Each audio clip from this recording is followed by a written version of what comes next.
Shalom saudara-saudaraku yang dikasihi oleh Tuhan. Sungguh kita bersyukur kepada Tuhan, kita boleh berjumpa kembali pada hari ini, Jumat 18 November 2022. Saudara-saudaraku, hari ini kita boleh bersama-sama kembali untuk dapat mendengar kebenaran firman Tuhan. Kita satukan hati kita masuk dalam hadirat Tuhan dan kita rasakan kasih-Nya menjamah kita. Nah saudaraku, mari saya ajak kita untuk satu di dalam doa. Bapa kami yang di surga, dikuduskanlah nama-Mu, datanglah kerajaan-Mu, dan jadilah kehendak-Mu di dalam hidup kami seperti di surga. Kami bersyukur ya Bapa, kalau hari ini kami kembali datang kepada Tuhan. Kami rindu Engkau mengurapi kami, memberikan kami hati yang baru, hati yang taat sepenuhnya kepada firman Tuhan. Kami rindu firman-Mu yang mengubah kami, membentuk karakter kami, menjadi pribadi yang benar, pribadi yang kudus, pribadi yang sungguh-sungguh melakukan firman Tuhan. Ini kami Bapa, kami persembahkan hidup kami hanya kepada Tuhan. Berbicaralah bagi setiap kami, kuduskanlah firman-Mu di dalam kami, sehingga kami menjadi pribadi yang Tuhan layakkan. Terima kasih Bapa, hanya di dalam nama Tuhan Yesus kami berdoa. Amin. Nah saudara-saudaraku, kita akan bersama-sama mendengar firman Tuhan pada hari ini yang berjudul Berpikir Dua Kali. Firman Tuhan kali ini akan kita baca di dalam Pengkhotbah 12 ayat 1 sampai dengan 14. Mari saudara-saudaraku, saya ajak kita untuk membaca firman Tuhan ini bersama-sama. Pengkhotbah 12 ayat 1 sampai dengan 14. Ingatlah akan Penciptamu pada masa mudamu, sebelum tiba hari-hari yang malang dan mendekat tahun-tahun yang kau katakan, tak ada kesenangan bagiku di dalamnya. Sebelum matahari dan terang, bulan dan bintang-bintang menjadi gelap, dan awan-awan datang kembali sesudah hujan. Pada waktu penjaga-penjaga rumah gemetar, dan orang-orang kuat membungkuk, dan perempuan-perempuan penggiling berhenti karena berkurang jumlahnya, dan yang melihat dari jendela semuanya menjadi kabur. Dan pintu-pintu di tepi jalan tertutup, dan bunyi penggilingan menjadi lemah, dan suara menjadi seperti kicauan burung, dan semua penyanyi perempuan tunduk. Juga orang menjadi takut tinggi, dan ketakutan ada di jalan. Pohon badam berbunga, belalang menyeret dirinya dengan susah payah, dan nafsu makan tak dapat dibangkitkan lagi. Karena manusia pergi ke rumahnya yang kekal, dan peratap-peratap berkeliaran di jalan.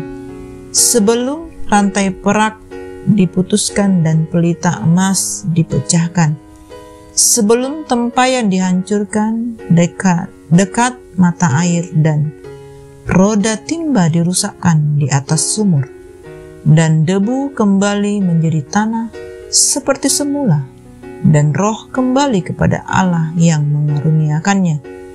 Kesia-siaan atas kesia-siaan, kata Pengkhotbah. Segala sesuatu adalah sia-sia. Akhir kata. Selain pengkhotbah berhikmat, ia mengajarkan juga kepada umat itu pengetahuan. Ia menimbang, menguji, dan menyusun banyak amsal. Pengkhotbah berusaha mendapat kata-kata yang menyenangkan dan menulis kata-kata kebenaran secara jujur. Kata-kata orang berhikmat seperti kusa dan kumpulan-kumpulannya seperti paku-paku yang tertancap, diberikan oleh satu gembala. Lagi pula, anakku, waspadalah. Membuat banyak buku tak akan ada akhirnya, dan banyak belajar melelahkan badan.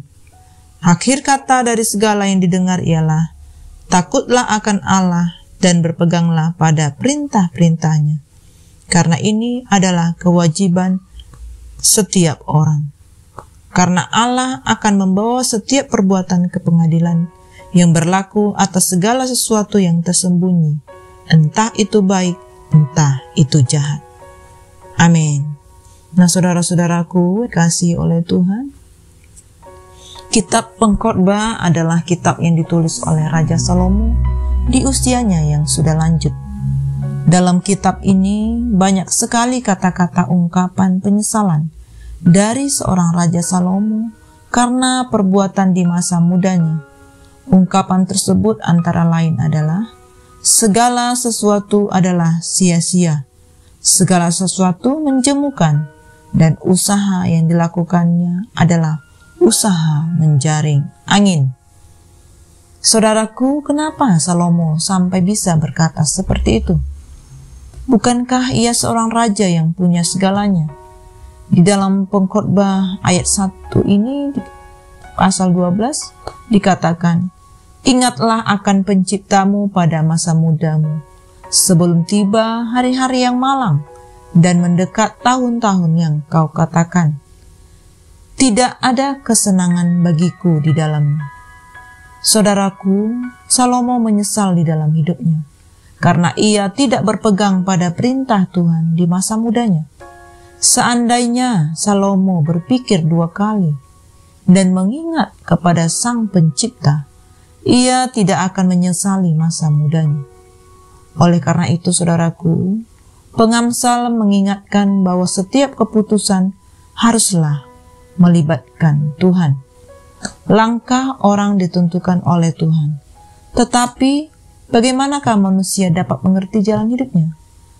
Yang artinya, hanya Allah yang mengerti apa yang telah, sedang, dan akan terjadi dalam hidup seseorang. Itulah sebabnya, jangan pernah takut mempercayakan masa depan kita yang tidak kita ketahui kepada Tuhan yang kita kenal. Banyak hal yang akhirnya kita sesali karena kita tidak berpikir jauh ke depan pada saat melakukan sesuatu. Padahal, berpikir 2 kali tidak memerlukan waktu yang lama. Paling hanya membutuhkan beberapa detik. Waktu kita mengalami suatu kejadian, kita harus memikirkan tindakan kita. Kira-kira apa akibat yang akan terjadi apabila kita melakukan tindakan itu, dan mari kita pikirkan, apakah Tuhan berkenan atas tindakan kita? Misalkan, apabila kita sedang mengendarai mobil, lalu akan diserempet oleh mobil lain, maka respon pertama yang kita sering alami pasti adalah marah ataupun kesal, dan rasanya ingin turun dari mobil dan langsung menghajar orang yang menyerempet mobil kita. Tetapi dengan berpikir 2 kali yang hanya membutuhkan beberapa detik, maka kita dapat berpikir jauh ke depan. Seandainya kita melakukan perbuatan demikian, apa yang akan kita dapatkan? Tentu hanya kepuasan sementara.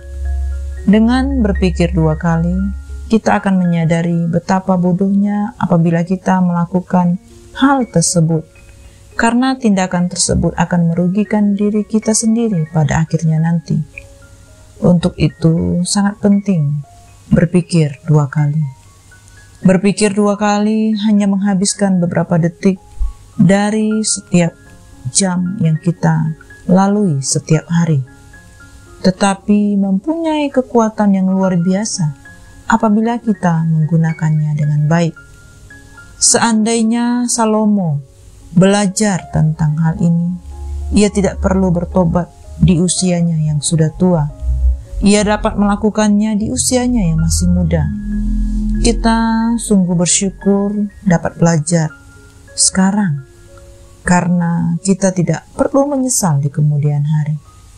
Oleh karena itu, saudara-saudaraku, berpikirlah 2 kali. Bertindak tanpa berpikir 2 kali akan membuat kita hidup penuh penyesalan. Demikianlah renungan firman Tuhan yang dapat kita dengar pada hari ini. Kita bersama-sama belajar melalui pengkhotbah yang ditulis oleh Raja Salomo.